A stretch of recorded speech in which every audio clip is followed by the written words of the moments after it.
Picture a creature that's part treadmill, part tank, and part therapy cat. Except it's a giant four-legged, hay-munching enigma that somehow convinced humanity to let it carry us into battle, pull our plows, and win our horse races. That, my friends, is a horse. By scientific definition, a horse, Equus ferus cabalus, is a large, herbivorous mammal belonging to the family Equidae. It's a domesticated subspecies of the wild horse, and if you've ever tried to explain the concept of the horse to a 5-year-old, you probably said something like, "It's like a really big dog that eats grass and runs really fast." And then you added, "and it doesn't fetch." Now, before we dive into the nitty-gritty of hooves, manes, and the mysterious art of naysaying, let's clear up a common misconception. A horse is not just a big cow with a bad haircut. They're built for speed, stamina, and perhaps most importantly, for looking dignified while they're being photographed at weddings. What it is, the anatomy of a horse. Let's start with the basics. A typical adult horse stands about 1.4 to 1.8 meters, 4.5 to 6 feet, at the shoulder, weighs anywhere from 380 to 1,000 kilograms, 840 to 2,200 pounds, and possesses a skeletal system made up of about 205 bones. That's roughly the same number of bones as a human, except a horse's bones are arranged to support a creature that can sprint at 70 kilometers per hour, 45 miles per hour. Their large eyes, perched on the sides of their head, give them a near 360-degree field of vision, great for spotting predators, and also for seeing when you're sneaking a carrot from the kitchen. The horse's digestive system is a marvel of evolutionary engineering. It's a non-ruminant herbivore, meaning it eats roughage and ferments it in a massive cecum that acts like a fermentation vat. In plain English, they can turn a field of grass into energy, and they do it while standing on 4 legs, which is frankly impressive. And then there's the mane and tail. The mane is not just a fashion statement, though it does give each horse a unique hairdo. It helps swat flies, provides warmth, and in the wild can even serve as a built-in blanket.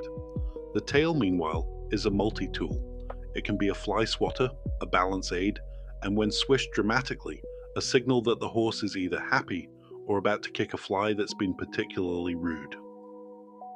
Life cycle, from tiny hoof to senior steed. A horse's life begins, as all great stories do, with a moment of intense drama. Mating. Mares, female horses, have a gestation period of about 11 months, roughly the same time it takes a human to decide what to watch on Netflix. When the foal arrives, it's a wobbly, fluffy bundle of curiosity that can stand within an hour and run within a day. This rapid development is a survival trait. In the wild, a foal that can't keep up with the herd becomes a snack.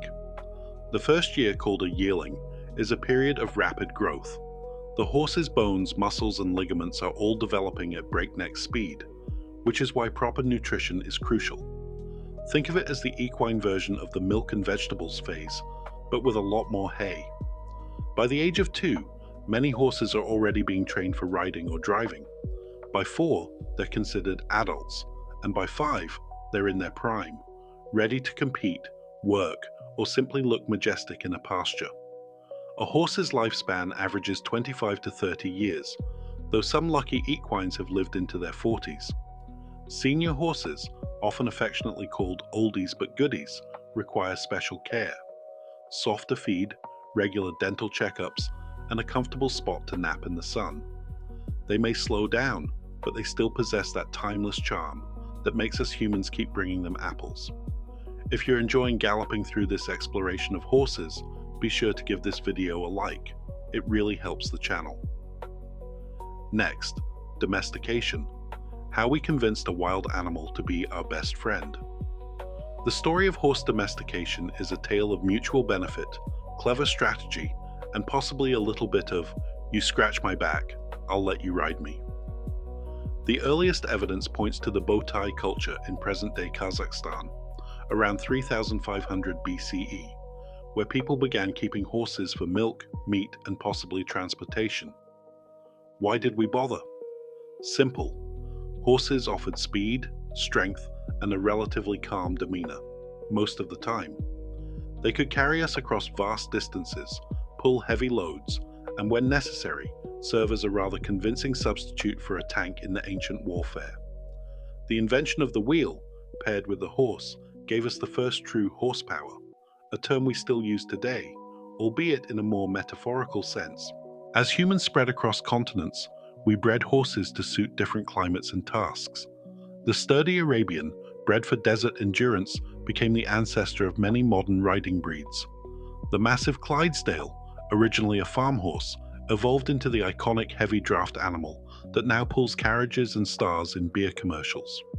Meanwhile, the diminutive Shetland pony was developed to survive the harsh Scottish Islands, proving that size isn't everything. But domestication wasn't just about physical traits, it also shaped behavior. Through selective breeding, we encouraged traits like docility, willingness to work, and a tolerance for humans sitting on their backs.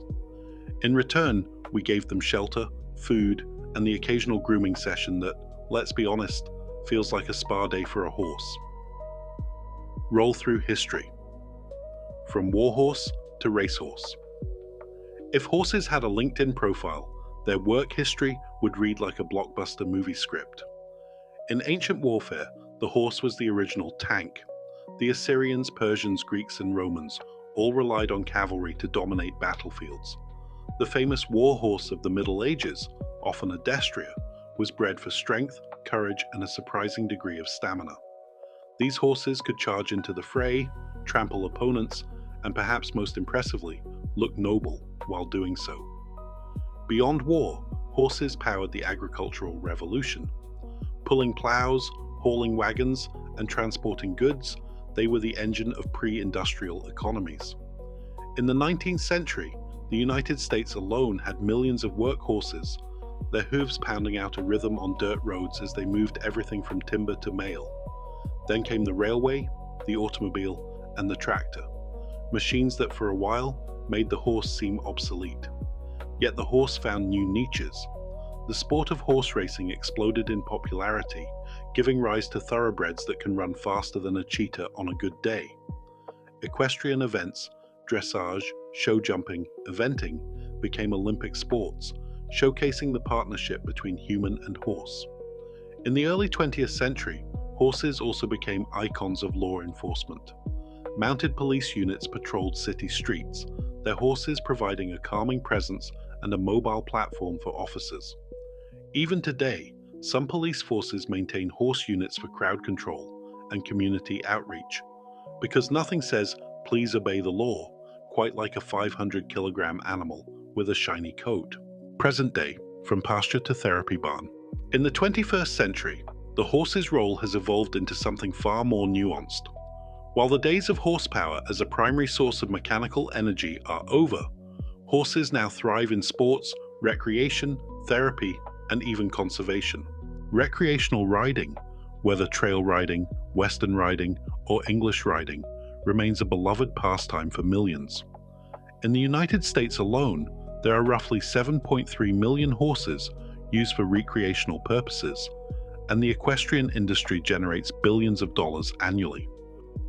Therapeutic riding, often called hippotherapy, harnesses the gentle, rhythmic movement of horses to help individuals with physical, emotional, and cognitive challenges.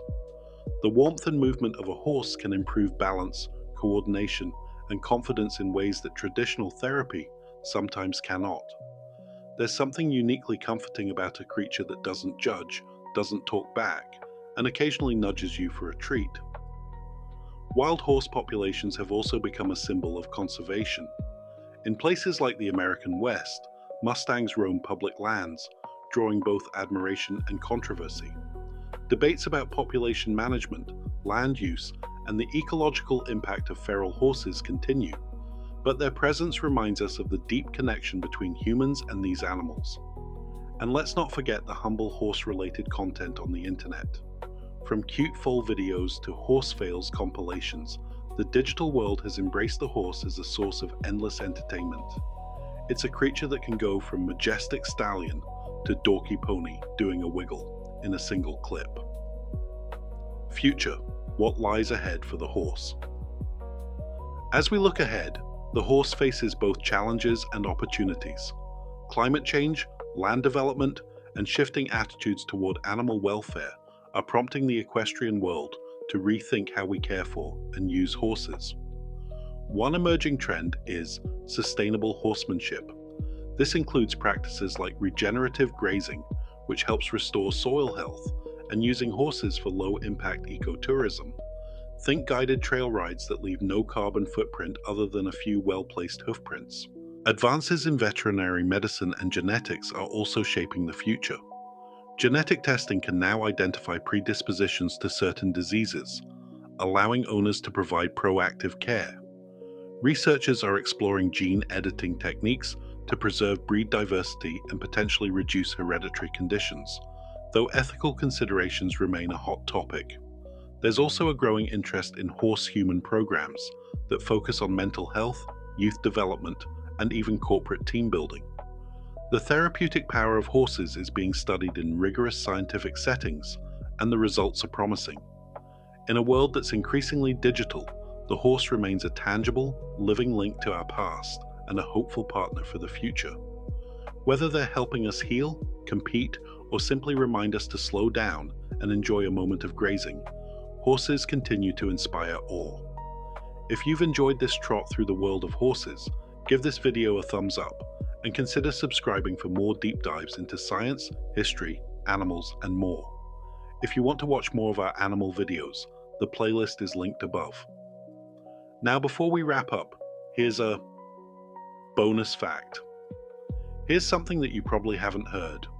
Horses can't vomit. That's right. Due to a powerful one-way valve between their stomach and esophagus, a horse's digestive system is a one-way street. It's a quirk that makes them unique among mammals and adds a whole new level of respect for the humble hay bale. Thanks for watching. See you next time.